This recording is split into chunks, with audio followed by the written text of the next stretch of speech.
السلام عليكم ورحمة الله وبركاته، أحبتي في الله متابعين قناة تفسير الأحلام مع رانيا. هقدم لكم النهاردة تفسير رؤيا الثوم في المنام للمرأة الحامل. حلم الثوم للحامل دليل على الولادة السهلة التي ستنعم بها، وسوف تتخلص من كل الأوجاع التي تشعر بها في مرحلة الحمل.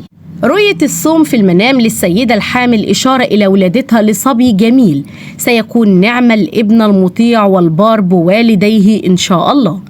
وإذا حلم شخص بالثوم للمرأة الحامل وتقوم بتقشيره فيرمز إلى التحسن في الوضع المعيشي والمادي الذي ستشهده في الآونة القادمة. مشاهدة البصل والثوم في الحلم للحامل إشارة إلى صبرها وقدرتها على التحمل والتصدي لكل المصاعب التي تعكر من صفو أيامها. لو رأت الحامل أنها تأكل الثوم في المنام فيرمز إلى استردادها الصحة والعافية وشفائها من كل العلل.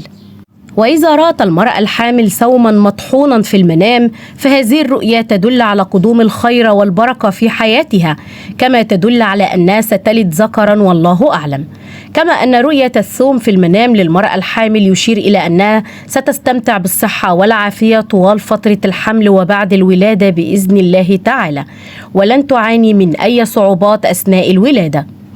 تشير رؤيا المرأة الحامل أنها تأكل الثوم في المنام إلى الخير الوفير القادم إلى حياتها، وفي الغالب يعني قرب ولادتها والله تعالى أعلى وأعلم.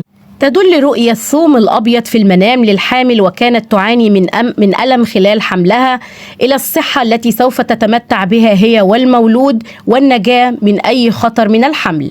تدل رؤيا تقشير وطبخ الثوم في الحلم للحامل على الرزق المبارك الوفير الذي ستناله هي وزوجها بعد بذل جهد كبير. وإلى هنا تنتهي حلقاتنا ونلقاكم في تفسير جديد، فلا تنسوا دعمنا دائما بالإعجاب بالفيديو والاشتراك في القناة وتفعيل الجرس ليصلكم دائما كل ما هو جديد لنا. إلى اللقاء والسلام عليكم ورحمة الله وبركاته.